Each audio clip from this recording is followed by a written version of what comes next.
سید محمد محسن کا یہ مختصر افسانہ انوکھی مسکراہٹ ہے۔ یہاں پر صرف ہم آپ کو بتا دیں کہ انوکھی مسکراہٹ ایک خاتون کی نفسیات کو اجاگر کرتی ہے۔ وہ ایک گورکن کی لڑکی ہے۔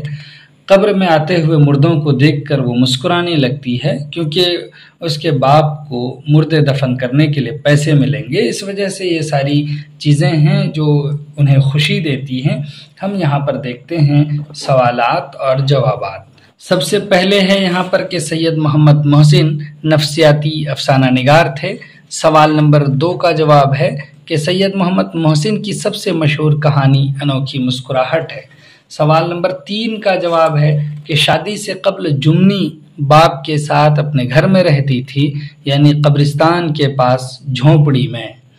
اس کے بعد ہے سوال نمبر 4 کا جواب کہ جمنی کا باپ زار و قطار اس وجہ سے رو رہا تھا کہ اتنی کم موتیں شاید کبھی نہ ہوئی تھی، یہ ان کی کمائی کا ذریعہ تھی، اسی لیے وہ سوچ رہا تھا اور اس وقت ان کے پاس پیسے نہیں تھے، پیسے روپے کی کمی ہو رہی تھی۔ جوانی تو عیش میں گزری، اب بڑھاپے میں مصیبت، بڈھا یہ کہہ کر رونے لگا۔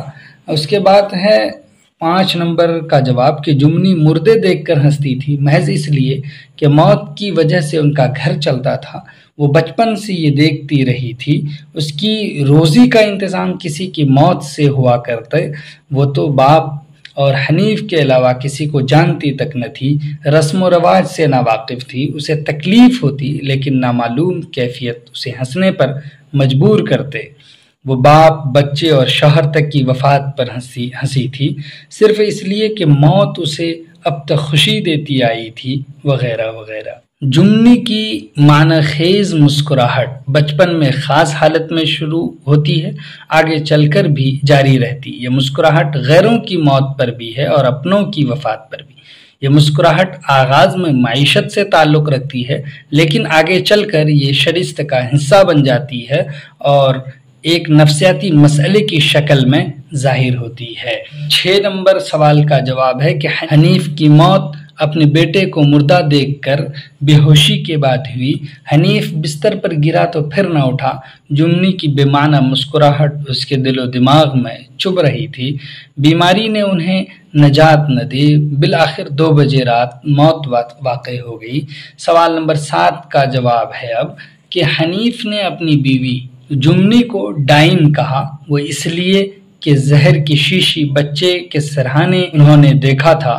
وہ سمجھ گیا کہ بچے کی موت زہر کی وجہ سے ہوئی ہے جسے رات میں جمنی نے کھلا دیا ہے، اور بے خیالی میں اس کو پتہ کچھ نہیں چلا ہے، جیسا کہ افسانے میں لکھا ہے۔ اسی دن سے حنیف بھی بیمار ہوا، بیوی سے نفرت سی ہو گئی، وہ اسے ڈائن لگتی سی۔ سوال نمبر 8 کے جواب دیکھیے کہ افسانہ انوکھی مسکراہٹ کے کردار یہ ہیں: جمنی، جمنی کا باپ یعنی مجاور گورکن، حنیف کا بھائی۔ اور اس کے بعد ہے سوال نمبر 9 کا جواب کہ یہ کہانی سب سے زیادہ مقبول ہے اور اہمیت کی حامل بھی ہے، اس لیے کہ انوکھی مسکراہٹ ایک شاہکار نفسیاتی کہانی ہے۔ جمنی کی مسکراہٹ کہانی کی روح ہے۔ یہ مسکراہٹ ابتداً روزی روٹی کی بنا پر نمودار ہوتی ہے، لیکن یہی فطرت ثانیہ اور یا شرست کا حصہ بن جاتی ہے۔ انہی سب باتوں کی وجہ سے غیر معمولی اہمیت کا حامل افسانہ قرار دیا جاتا ہے۔ سوال نمبر 10 کا جواب ہے کہ سید محمد محسن کے افسانوی مجموعے کا نام انوکھی مسکراہٹ ہے۔ کچھ سوالات جو معروضی ہیں اس کے مناسب جوابات دیکھتے ہیں کہ جمنی کا باپ کیا کرتا تھا؟ مزدوری، تجارت، کاشتکاری یا مجاوری؟ تو مجاوری کرتا تھا۔ اس کے بعد جمنی کے شوہر کا کیا نام تھا؟ شریف، حنیف، نفیس یا عزیز؟ تو حنیف نام تھا۔ اس کے بعد جمنی کا شوہر کیا تھا؟ گورکن، سپاہی، ڈاکیا یا کسان؟ تو ان کا شوہر ڈاکیا تھا۔ اس کے بعد بوڑھا مجاور کس مرض سے مرا؟ دمہ، بخار، چیچک یا پلیگ؟ تو بخار سے مرا۔ اس کے بعد ہے حنیف کا بچہ کیسے مرا؟ تپے دق سے یا پھر گرنے سے یا زہر سے یا پھر بھوک سے؟ تو زہر سے اس کا بچہ مرا۔ جمنی کے خلاف تھانے میں رپورٹ کس نے کی؟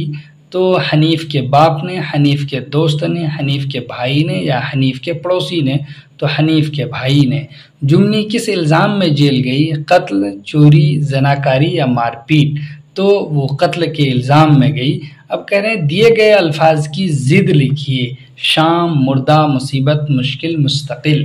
تو اس کی ضد دیکھیے کہ الفاظ کے ازداد، ضد، شام کی ضد ہے صبح، مردہ زندہ، مصیبت راحت، مشکل آسان، مستقل ماضی۔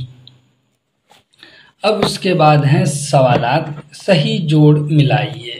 تو ہم صحیح جوڑ ملاتے ہیں، دیکھ لیجئے، کوئی آئے تو میرا انتظار کرانا، کوئی آئے تو میرا انتظار کرنا، کہنا کہ بابا ابھی آتے ہیں، یہ ہو جائے گا 1 کا 5۔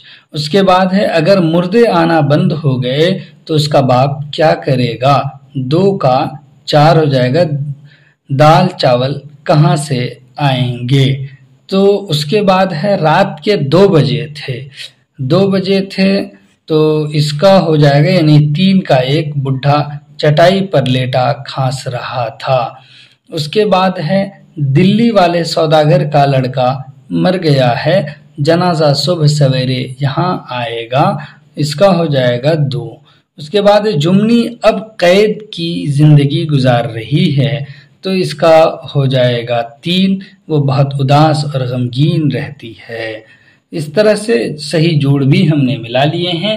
اب ہے کہ اس افسانے میں کیا ہے کہ کچھ پیراگراف دیے، سوال پوچھ لیا ہے کہ انوکھی مسکراہٹ کی ابتدا ہوتی ہے اس سے صورتحال کی صحیح ترجمانی کا کام لیا گیا ہے۔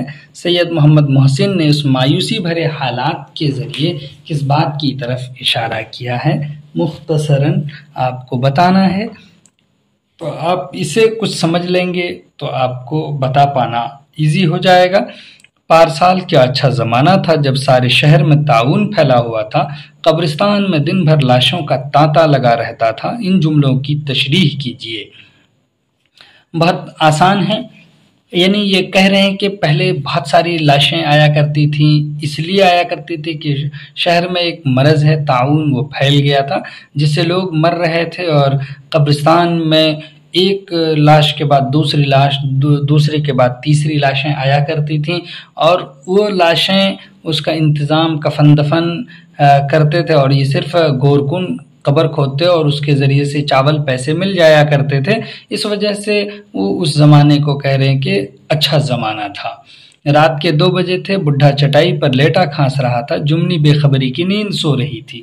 تو کہہ رہے ہیں کہ افسانے میں منظر نگاری سے کیا کام لیا جاتا ہے، تو 100 لفظوں میں لکھیے۔ افسانے میں منظر نگاری، کہانیوں میں منظر کشی یا منظر نگاری کو بڑی اہمیت حاصل ہے۔ منظر کی پیشکش کے ذریعے نقطۂ نظر، واضح حالات اور سچویشن قاری کے سامنے عیاں ہوتی ہیں۔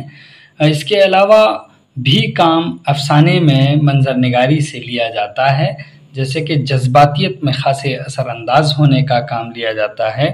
یہ کسی چیز کو تفصیل سے بتانے کی نہایت ضروری ہے، اس کے لیے بھی اس کا استعمال کیا جاتا ہے۔ اس کے ذریعے تحریر کو دلکش یا خوبصورت بنایا جاتا ہے۔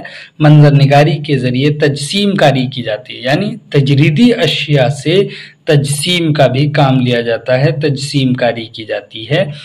منظر نگاری سے اردو افسانے میں انگنت کام لیے جاتے ہیں۔